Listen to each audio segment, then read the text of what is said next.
Olá, meus irmãos e irmãs de Ideal Espírita, vocês amigos e amigas que nos acompanham aqui na página Estação da Luz Espírita, muitíssimo obrigado mesmo pela sua companhia. A nossa página Estação da Luz Espírita não tem fins lucrativos, o objetivo é a divulgação da doutrina espírita. E é por isso que nós reunimos aqui esta sede de matérias espíritas para que possa atender às suas necessidades, estudo, lazer, pesquisa. Você encontra aqui na nossa página Estação da Luz Espírita os livros da codificação, obras suplementares, entrevistas, palestras e os programas da Web Rádio Estação da Luz de Natal e Web Rádio Cristo Consolador de São Paulo.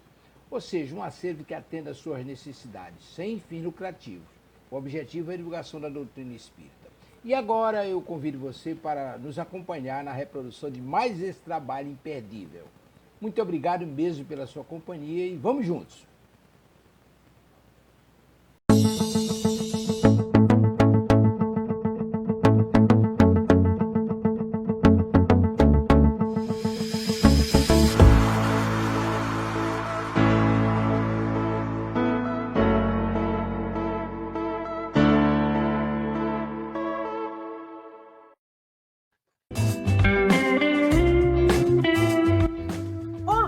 Você gostaria de fazer parte do Clube do Livro Espírita Amigo e Poder?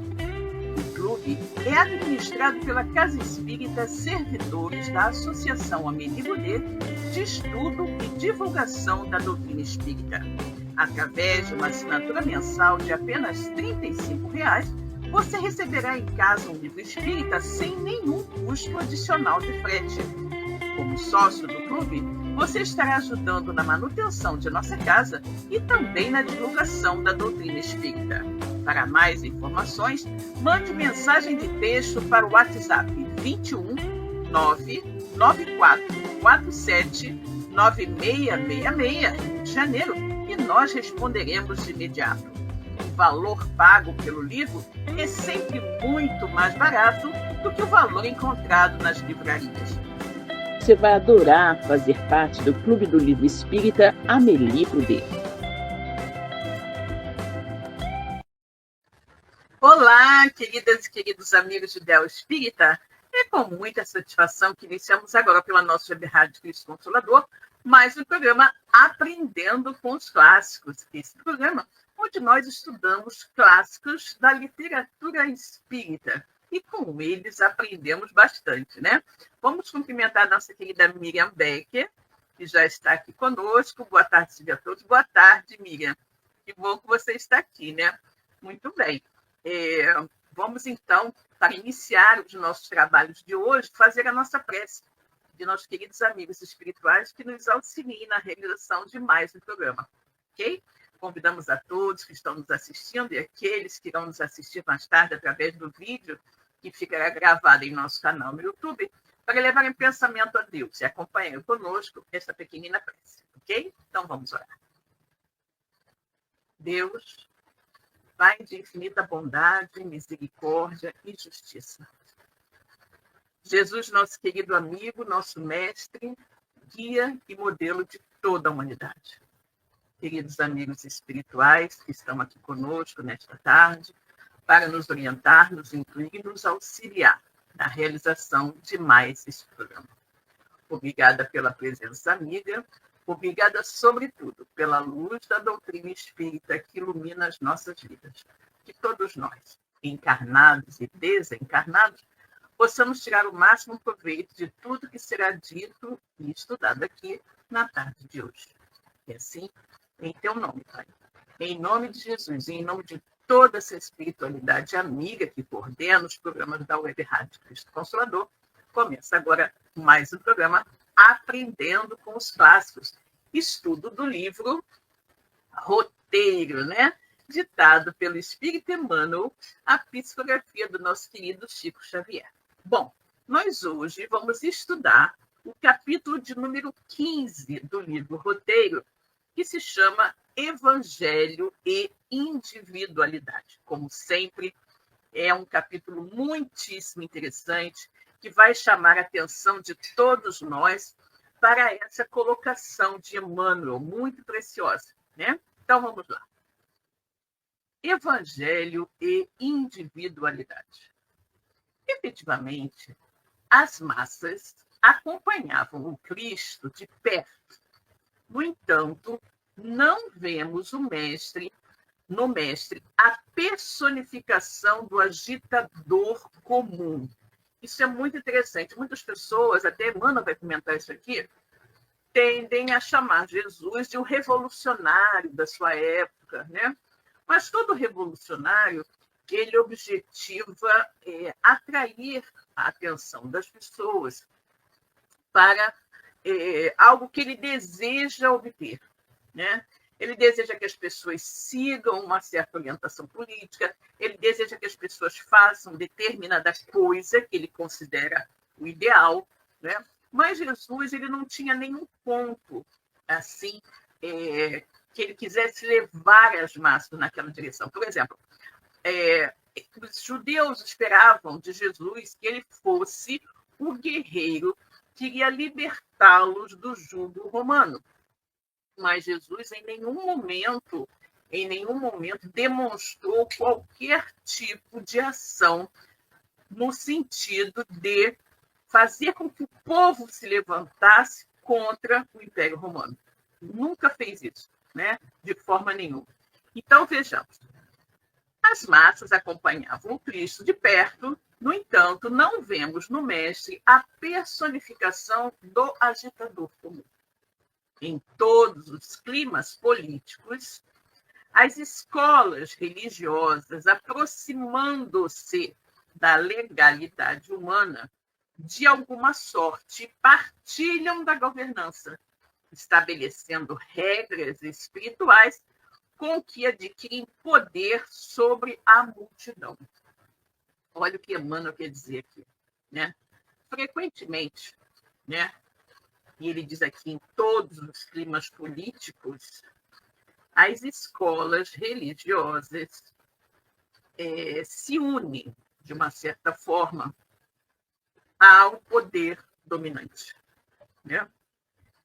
Elas vão se aproximando da legalidade humana e, para, de alguma forma, partilharem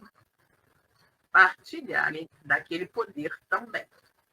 E também obterem a proteção daquele que está no poder. Isso acontece com frequência entre nós. E aí, para melhor demonstrar até aquele que está no poder que ele está guiando o povo para, de uma certa forma, fazer o que aquele que está no poder deseja, eles até criam algumas regras supostamente espirituais com que eles conseguem melhor conduzir a multidão. É exatamente o que Emmanuel está dizendo aqui, né? Em todos os climas políticos, as escolas religiosas, aproximando-se da legalidade humana, ou seja, do poder, né? De alguma sorte, partilham da governança, estabelecendo regras espirituais com que adquirem poder sobre a multidão. Jesus, porém, não transforma o espírito coletivo em terreno explorável. Ou seja, embora Jesus vivesse seguido por uma multidão de pessoas, né? Em todo lugar que ele fosse, logo se juntava uma multidão enorme querendo ouvir o que ele tinha para dizer.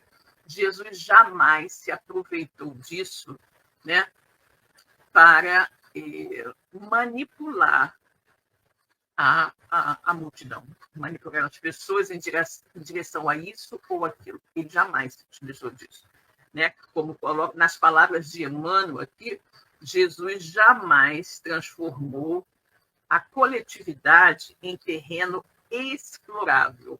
Costuma-se falar também que como se o povo fosse, costuma-se falar nos dias de hoje, né, massa de manobra, né? Aquilo que você pudesse manobrar de acordo com seus interesses. Jesus não fazia isso, né? proclamando as bem-aventuranças, a turba no monte, ou seja, Jesus fez o famoso Sermão da Montanha, né? O Sermão do Monte, o Sermão das Bem-aventuranças, e ele falou as bem-aventuranças para aquela multidão de sofredores que o seguia.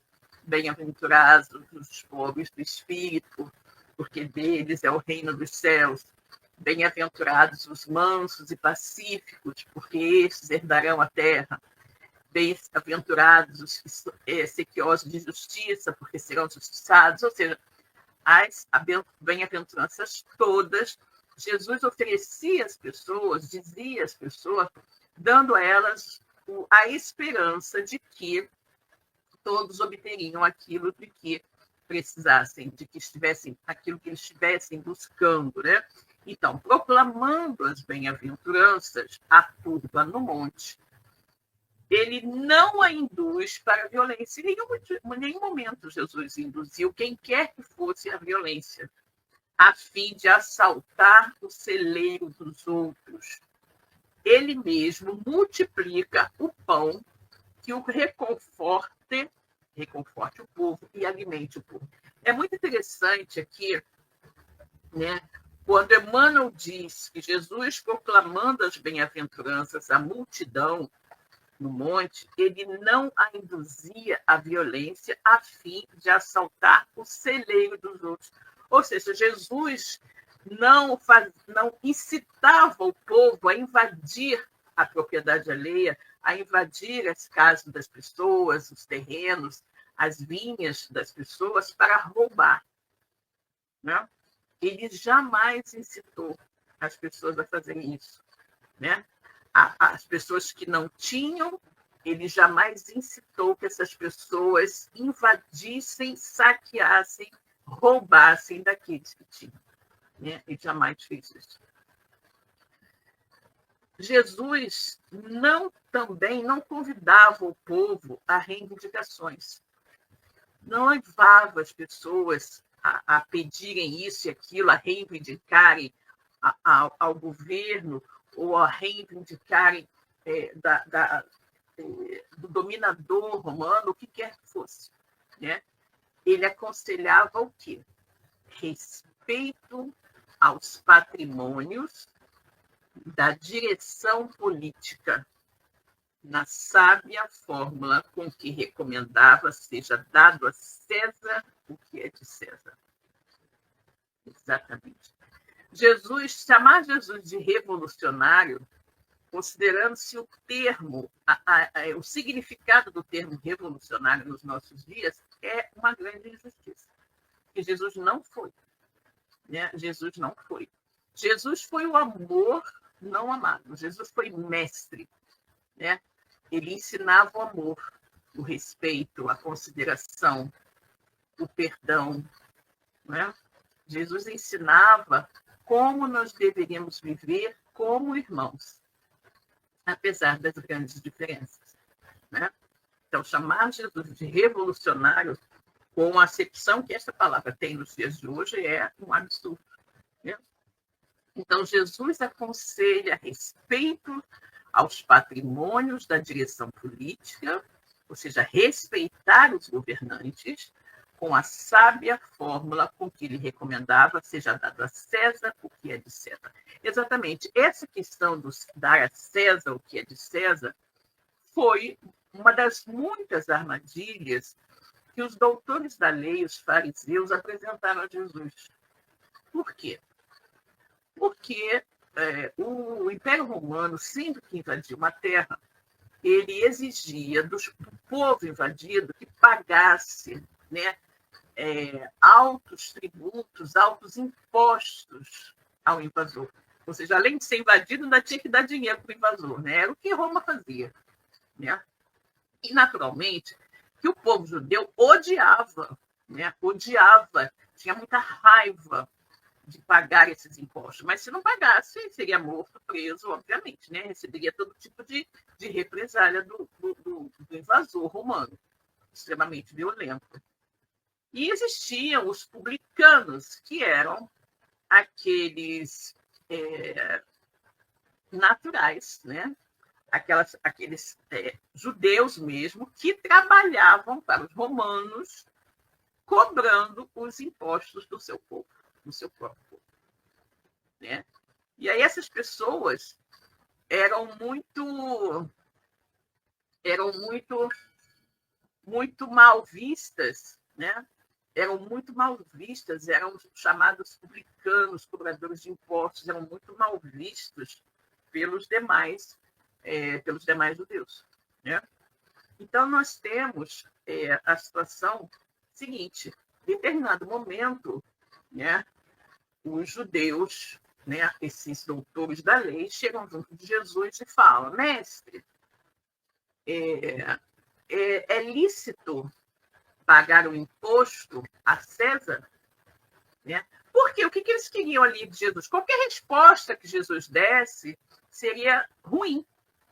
Se Jesus dissesse que era lícito, com essa resposta, os judeus que não queriam pagar iam ficar contra ele. Se Jesus dissesse que não era lícito, que não era justo pagar o imposto a Roma, ele estaria se colocando contra o poder dominante do Império Romano, e Roma iria contra ele. Ou seja, qualquer resposta de Jesus, no entender dos fariseus, iria colocá-lo em maus lençóis. Jesus efetivamente pede uma moeda. E aí, eles apresentam a Jesus uma moeda, e Jesus diz: de quem é essa esfinge que está aqui? De quem é esse rosto que está aqui na moeda? Aí ele diz: de César. De quem é essa escritura que está aqui nessa moeda? Aí eles falam: de César. E aí Jesus dá a célebre frase: pois então, dai a César o que é de César e a Deus o que é de Deus, né? Ou seja, cada um receba aquilo que tem que receber, né? E aí quebra eles, né? Quebra porque a resposta de Jesus não desagradou ninguém, né? Efetivamente não o colocou na situação difícil que os fariseus queriam que ele ficasse. E aí temos esse parágrafo aqui de Emmanuel muito bom. Muitos estudiosos do cristianismo pretendem identificar no mestre divino a personalidade do revolucionário, aquilo que eu comentei com vocês no início. Muitos estudiosos do cristianismo querem rotular Jesus como revolucionário, instigando os seus contemporâneos à rebelião e à discórdia. Entretanto, em nenhuma passagem do seu ministério encontramos qualquer testemunho de indisciplina ou desespero de Jesus diante da ordem constituída. Exatamente. Como eu falei, muitos querem identificar Jesus como revolucionário, mas ele não foi. Ele não foi, absolutamente não foi um revolucionário, como nós entendemos o significado da palavra revolucionário no dia de hoje. Jesus, em nenhum momento, incitou o povo à rebelião e à discórdia, né? Em nenhum momento ele foi indisciplinado. Em nenhum momento ele fez com que as pessoas, incitou as pessoas a irem contra a ordem constitucional. Não, em nenhum momento. Em nenhum momento, né? Jesus socorreu a turba sofredora e consolou ele mesmo. Ele socorreu as pessoas que não tinham a quem recorrer, né? Porque os governantes, os poderosos da época, não se importavam com o destino do povo. Se o povo tinha comida, tinha. Se não tinha, não tinha. Se ficava doente, que se virasse, porque não tinha como se tratar, né? Os órfãos, as mulheres viúvas, os velhos. Não existia assistência social de qualquer forma. E Jesus fazia o quê?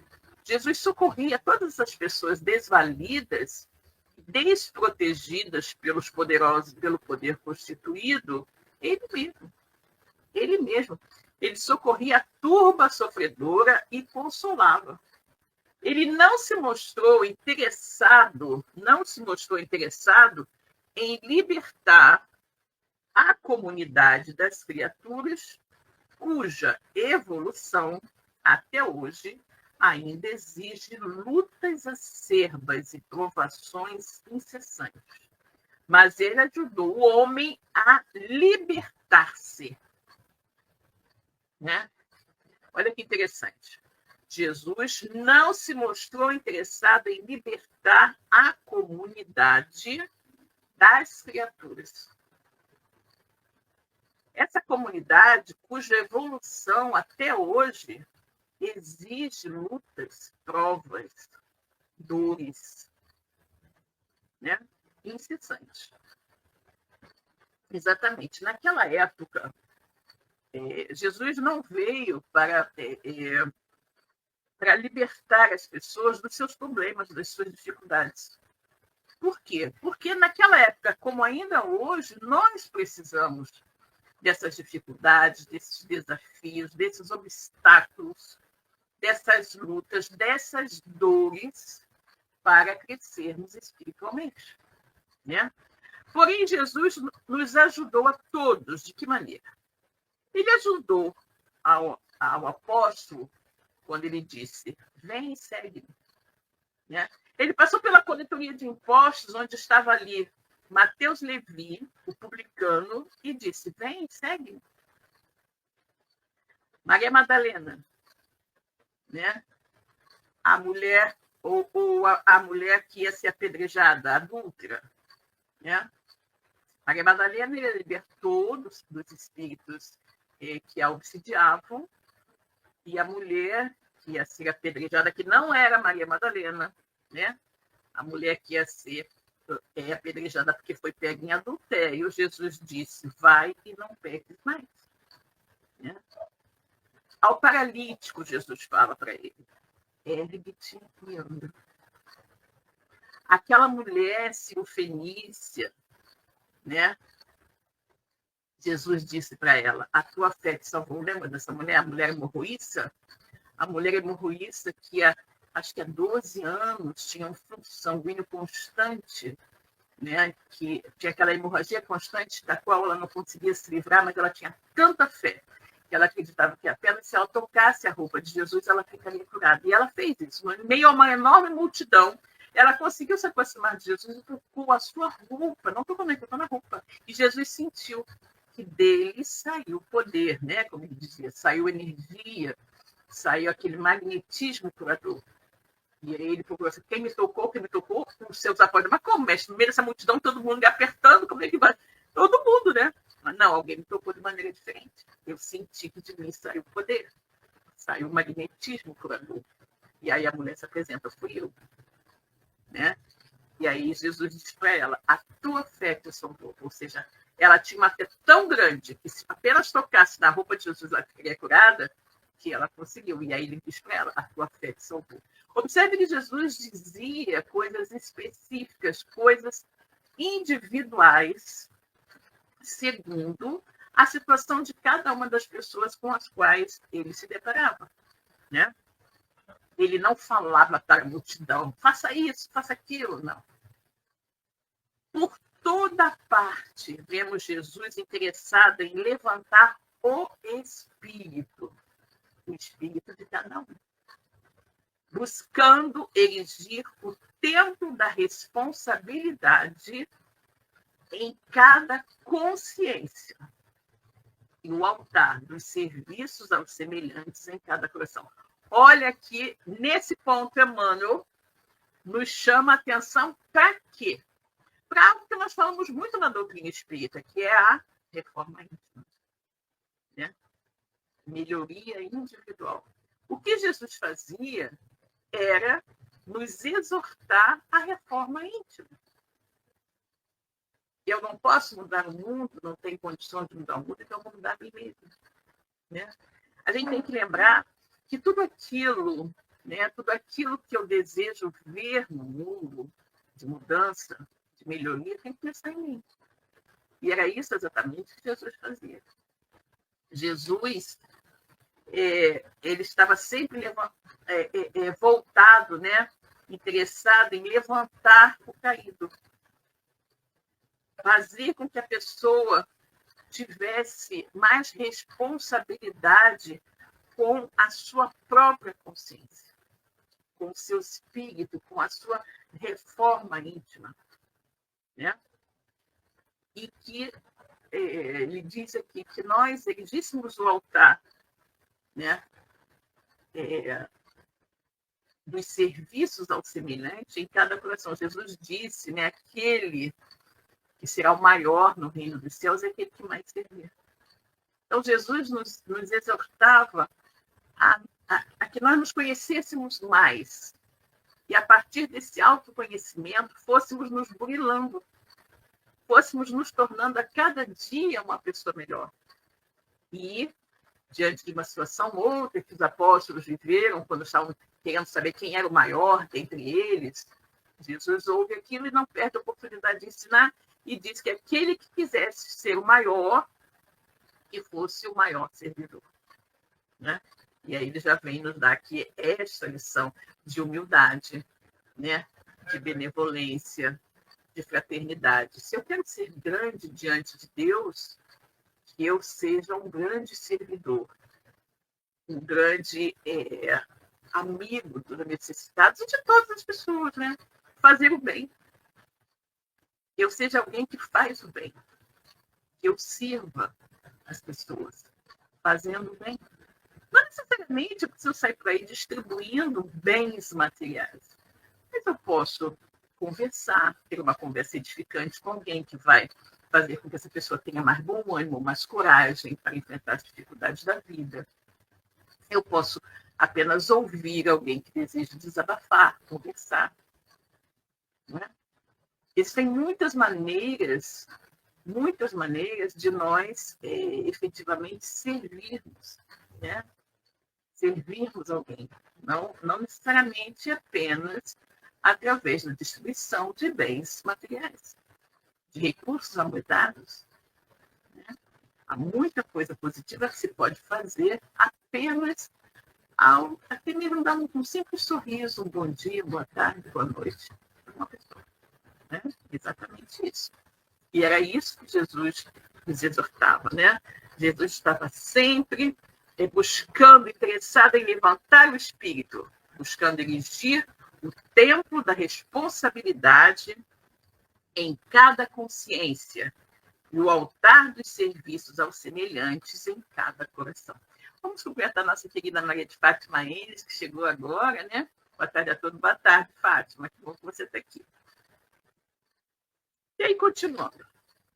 Demonstrando as preocupações que o tomavam perante a renovação do mundo individual, Jesus, como eu falei, estava preocupado em que nós nos renovássemos individualmente. Né? Olha aí a reforma íntima. Demonstrando as preocupações que o tomavam perante a renovação do mundo individual, não se contentou em sentar-se no trono diretivo em que os generais e os legisladores costumavam ditar determinações. Desceu ele próprio ao seio do povo e entendeu-se pessoalmente com os velhos e os enfermos, com as mulheres e as crianças. O que nós vemos frequentemente? Né? O que nós vemos frequentemente? São as pessoas do alto da sua cátedra, não é? Recomendando isso e aquilo para as pessoas. Jesus fez isso não. Jesus foi justamente onde estava o necessitado, onde estava o povo. Ele foi ao encontro daqueles, na maioria, os deserdados da sorte, aqueles que eram vistos como pessoas menores dentro da sociedade. E aí ele estava junto àqueles que eram ditos pessoas de má vida, né? As prostitutas e aos publicanos. Né? E aí, quando foi até questionado sobre isso, nossa, mas o seu mestre anda com essa gente? Jesus vai e responde, não vim para os sãos, eu vim para os doentes, que são os doentes que precisam de médico. Né? Efetivamente, ele não precisava pregar para as pessoas que já sabiam, né, de uma certa forma, que de alguma maneira já vivenciavam aquilo que ele recomendava. Não, ele precisava falar justamente para aqueles que viviam de maneira contrária ao que ele ensinava, para, dessa maneira, tocar o coração dessas pessoas e transformá-las. Né? É a mesma coisa. Eu assisti uma palestra do Dutra Dias, em que ele faz um comentário que eu achei muito interessante, pertinente, e guardei para mim. Ele fala, Jesus falava para as prostitutas e para os publicanos de sua época, né, que eram as ditas pessoas de uma vida. Se eu digo Jesus falava para as prostitutas e os publicanos, isso, de repente, não nos toca muito, né? A gente não consegue entender profundamente. Jesus vive com essas pessoas. Mas se eu chego para vocês, ao invés de dizer que Jesus vivia cercado, almoçando, né, se alimentando junto dos políticos corruptos, daqueles que desviavam o dinheiro da merenda escolar, da saúde pública, né, os traficantes de drogas, né, os ladrões,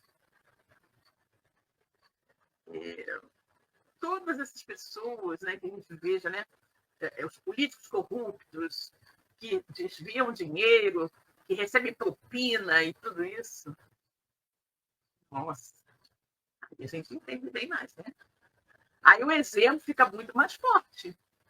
Então você imagina Jesus almoçando, vivendo com essas pessoas. Nossa, Jesus com essas pessoas. Caramba. Andando com esta gente, né? Aí a gente entende. Quando ele vem e diz, eu não vim para os sãos. Porque os sãos não precisam de médico, eu vim para os doentes. E essas pessoas todas são doentes, né? São profundamente enfermas da alma, do espírito. Porque se não fosse, não fariam o que fazem. Então Jesus, quando veio para elas. Veio basicamente para tocar o coração dessas pessoas e fazê-las mudar de vida, né? Então,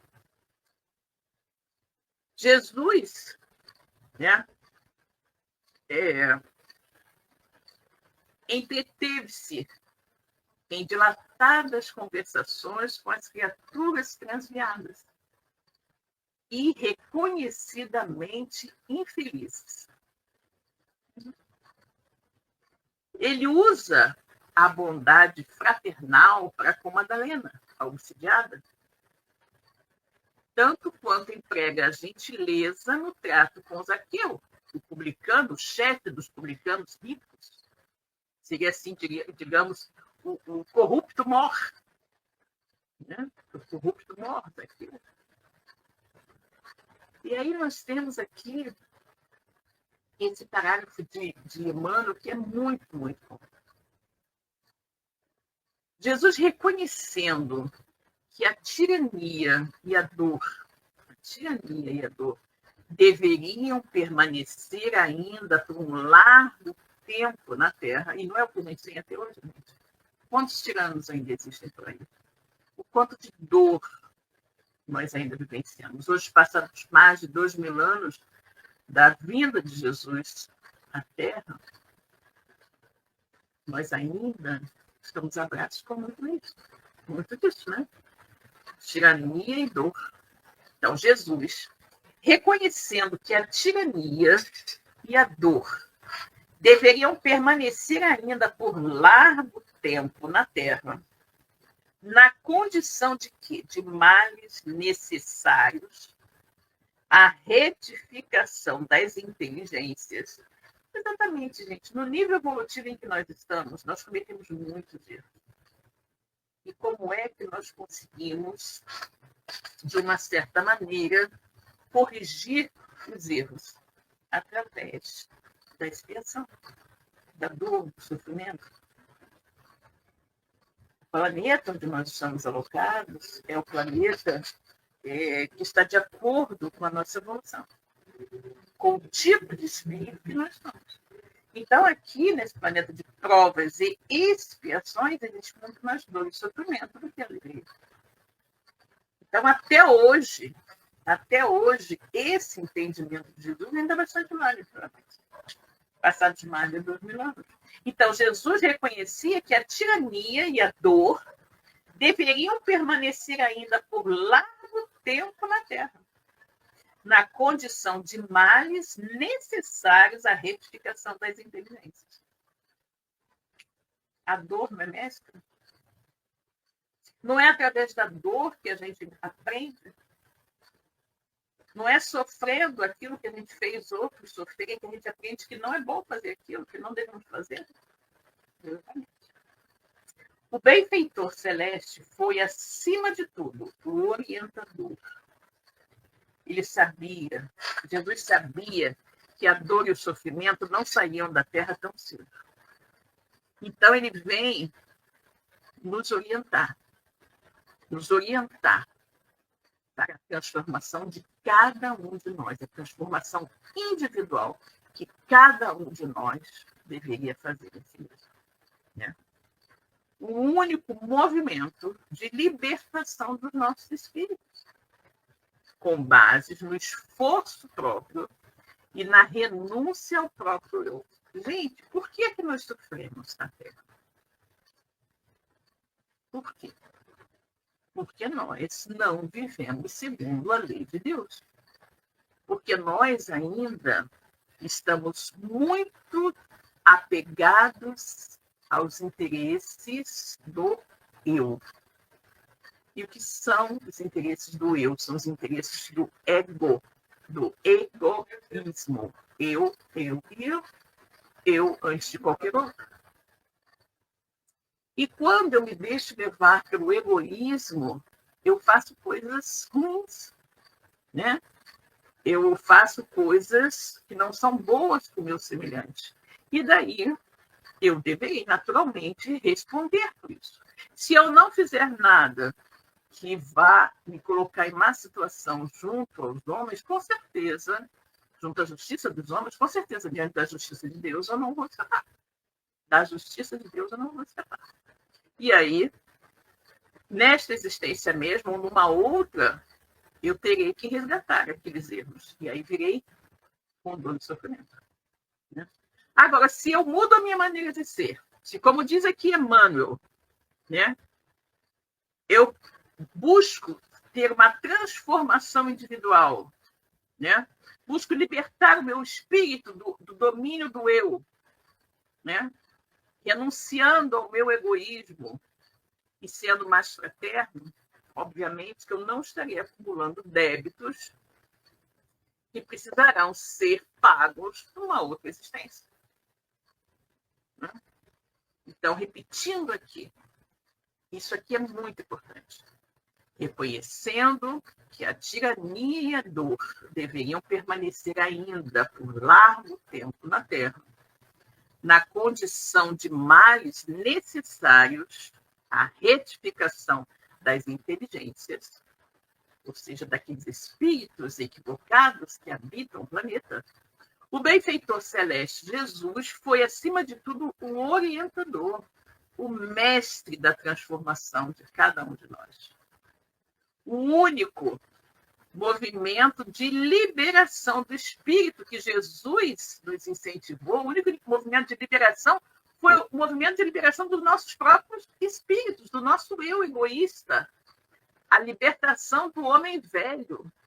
Todos nós deixarmos morrer o homem velho dentro de nós, nos libertarmos desse homem velho equivocado e permitir que o homem novo, evangelizado, nascesse, né?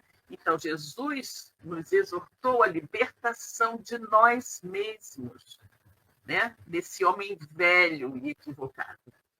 O único movimento de liberação que Jesus incentivou foi a liberação do nosso próprio espírito, com base no esforço próprio e na renúncia ao próprio eu.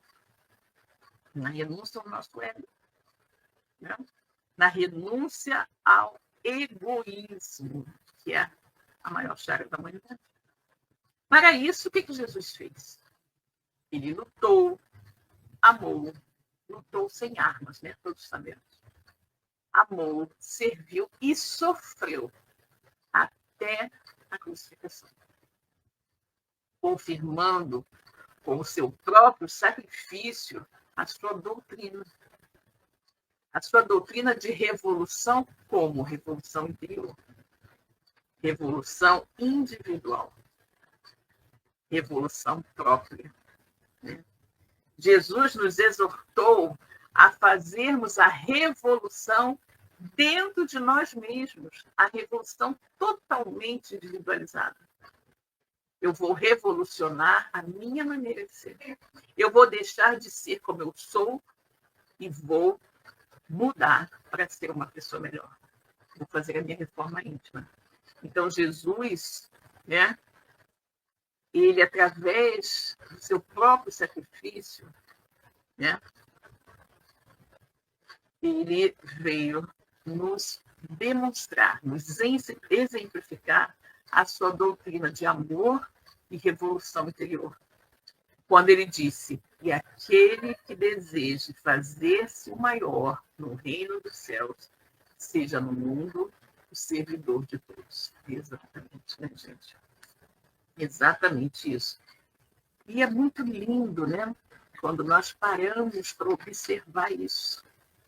O Evangelho, a mensagem de Jesus, a boa nova de Jesus, a conexão com a boa nova de Jesus com cada um de nós individualmente. Né? O Evangelho e a individualidade é muito interessante. Né? Jesus não veio modificar a humanidade de uma vez, mas pouco a pouco. Né? Cada um se modificando interiormente para que, no final, a humanidade toda estivesse modificada. Então, não me importa como o meu vizinho está se comportando. Né? O que me importa, o que deve realmente me preocupar é como eu estou me comportando. As coisas que eu faço, será que eu ainda sou arrogante, egoísta, né? Prepotente, fofoqueiro, invejoso? Não importa os outros, nós temos a mania muito feia de olhar sempre o cisco que está no olho do outro, não vemos a trave que está no nosso. Né? A gente tem a tendência a sempre tomar conta da vida alheia e não tomar da nossa. Mas Jesus veio justamente para nos exortar a olhar mais para dentro de nós, os nossos defeitos e deixar os outros. E aí vamos lembrar daquela frase do Chico, né? Aos outros eu dou o direito de ser como são. A mim eu dou a obrigação de ser cada dia melhor. Exatamente. A cada um será dado segundo suas obras, não é? Isso que nós temos que pensar. Não importa como o outro está se comportando, não importa o que o outro está fazendo. Né? O que importa é como eu estou me comportando, o que eu estou fazendo. Né? Eu tenho que buscar identificar em mim a cada dia os meus erros, as minhas mazelas, os meus vícios, as minhas imperfeições e trabalhar neles para deixar de tê-los. Né? É óbvio que quando se diz que não me importa o que o outro está pensando, o que o outro está fazendo, isso não se aplica àqueles a quem Deus confiou a nossa guarda, os nossos filhos. Né? Obviamente que todos nós, como pais, temos a obrigação de encaminhar os nossos filhos para o bem, sempre. Né? Mas quando eles chegam à idade adulta e não querem nos ouvir, nós já fizemos a nossa parte. Né? Vamos talvez continuar nos preocupando com eles, para querer que eles encontrem o caminho certo. Sim, vamos continuar. Né? Mas é uma questão agora de livre-arbítrio. Nós não podemos interferir no livre-arbítrio dos nossos filhos. Quando Jesus fala, né, que nós devemos nos preocupar com a nossa individualidade, ele está querendo nos chamar a atenção para o fato de que eu não tenho que me preocupar com as outras pessoas, o que cada um deles está fazendo. Porque se eu me preocupar com o que eu estou fazendo, com o que eu preciso melhorar em mim mesmo, eu já vou ter muita coisa para me preocupar. Né? Então é isso que nós precisamos pensar. Né? É nisso que nós precisamos pensar. Que a cada dia, cada um de nós, busque fazer como Santo Agostinho, né? Que ao final de cada dia, antes de dormir, passava em revista tudo aquilo que tinha feito durante o dia, para saber no que ele havia errado, o que ele poderia melhorar, e assim foi fazendo a sua reforma íntima. que cada um de nós preste mais atenção nos próprios atos, nas próprias atitudes, nos próprios pensamentos. E a partir dessa, digamos assim, dessa autoanálise, nós sejamos capazes de identificar aquilo que ainda fazemos de errado, né? E a partir disso, eliminar de nossas vidas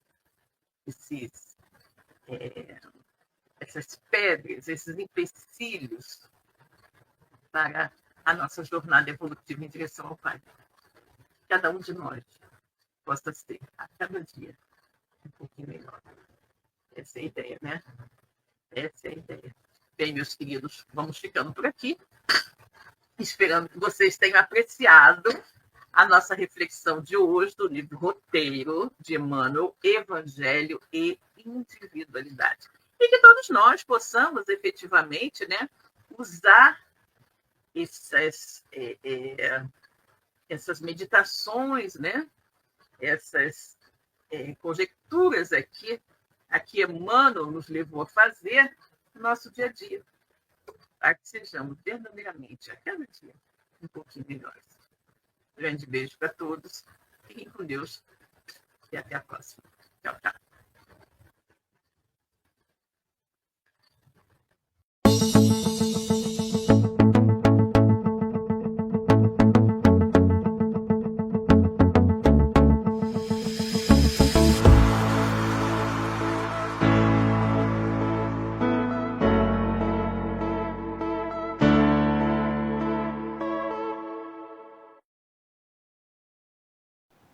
Chegamos ao final da nossa atividade. Muitíssimo obrigado mesmo pela sua companhia e espero você no próximo evento.